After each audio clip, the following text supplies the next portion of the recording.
Environnement sur Radio Laser. Tous responsables. Environnement sur Radio Laser. Tous responsables sur Radio Laser. Pour la biodiversité et le climat, il n'est plus temps de se passer la patate chaude. L'association Agir pour tous et ses adhérents, les patates chaudes, informent et forment pour agir plus efficacement, organisent des actions collectives, détectent et soutiennent les bonnes pratiques et innovations à impact positif. Les patates chaudes sont à l'antenne. Salut Quentin, toi notre référent climat, quoi de neuf aujourd'hui ? Salut Pierre-Emmanuel, moi je voudrais parler un petit peu de cet été 2023 qui se termine et qui devrait sans doute terminer dans le top 5 des étés les plus chauds jamais enregistrés en France.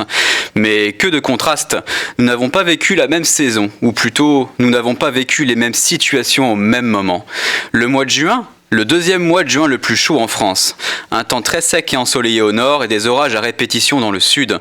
Entre la fin du mois de juillet et le début du mois d'août, pluie abondante, fraîcheur parfois marquée et rafale de vent au nord, la chaleur cantonnée au quart sud-est. Depuis le 15 août, un soleil et de la chaleur retrouvés au nord, le sud qui suffoque face à une canicule d'une intensité historique pour une fin d'été, pendant que le nord profite de belles conditions, les habitants de Lyon, Grenoble ou encore Toulouse exécutent une danse de la pluie.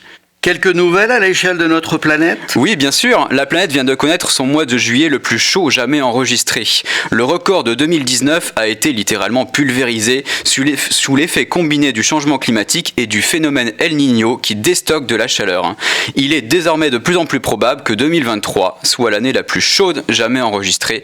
2024 pourrait à nouveau battre ce record. Affaire à suivre. Finalement, existe-t-il un lien entre météo et climat ? Eh bien oui, en fait, on pourrait dire dans un premier temps que la météo, c'est le domaine du temps court, le climat, celui du temps long. Mais les deux notions sont en fait liées. Chaque journée, la météo, donc, c'est comme une photographie de ce qui est possible d'observer dans une région. En compilant toutes les journées, donc toutes ces photographies, sur une période de 30 ans minimum, on obtient un joli album photo, c'est ça le climat. On retrouve un lien aussi de plus en plus fort lors des phénomènes extrêmes, notamment pour les canicules.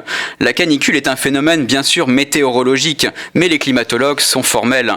Le niveau d'intensité des dernières canicules qui ont frappé l'Europe et l'Amérique du Nord aurait été presque impossible sans l'effet du changement climatique d'origine humaine. Et maintenant, Pierre-Emmanuel, si on passait à l'action, comment agir dans mon quotidien ? Par ces temps de canicule dans le quart sud-est de la France, même si nous n'avons pas été tous concernés, est-ce que tu as des conseils pour mieux supporter la canicule dans notre logement ou dans nos logements ? Oui, j'en ai plusieurs à te proposer. Tout d'abord, tu dois savoir qu'il est plus difficile de s'adapter à la chaleur qu'au froid, notamment dans les grandes villes soumises à l'îlot de chaleur urbain comme Paris, Lyon, Grenoble ou Toulouse. Avant l'arrivée de la canicule, il faut anticiper pour profiter des nuits encore fraîches afin de rafraîchir son logement. Ensuite, ouvrir les fenêtres la nuit ou très tôt le matin pour récupérer la fraîcheur. Laisser les portes ouvertes en les bloquant pour créer un courant d'air, un bon moyen de rafraîchir murs et sols des pièces. Fermer les fenêtres et volets le jour avant que la chaleur ne monte. Et si je n'ai pas de volet ?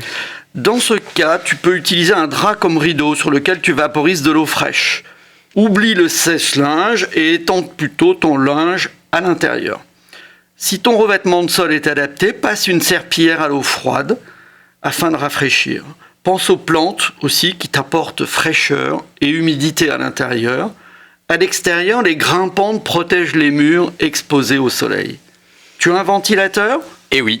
Place-le au bon endroit pour envoyer l'air de la partie la plus fraîche vers la partie la plus chaude, par exemple la nuit près d'une fenêtre. Tu peux aussi, devant, mettre une bouteille d'eau congelée. Limite les appareils électriques qui apportent de la chaleur même en veille et bien sûr, utilise des ampoules LED qui chauffent beaucoup moins.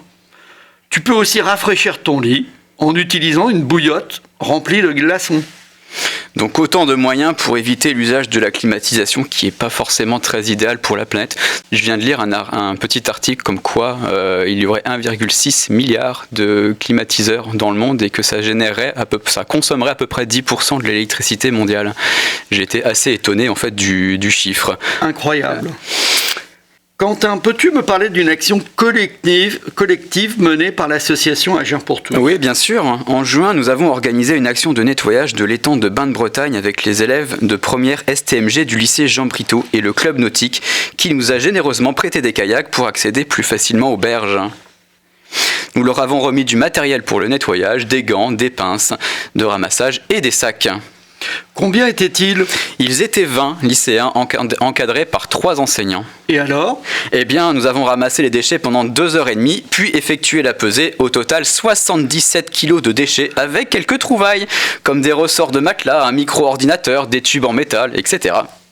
Et enfin, nous avons fait le tri sélectif dans de grandes poubelles préparées par la ville. Le journal Ouest France, présent pour couvrir cette action, a fait un bel article. Les patates chaudes sont à l'antenne. Soutenez l'association ou adhérez en ligne sur le site internet Agir pour tous. Retrouvez-nous également sur les réseaux sociaux Facebook, Instagram et LinkedIn. À bientôt. Merci Pierre-Emmanuel.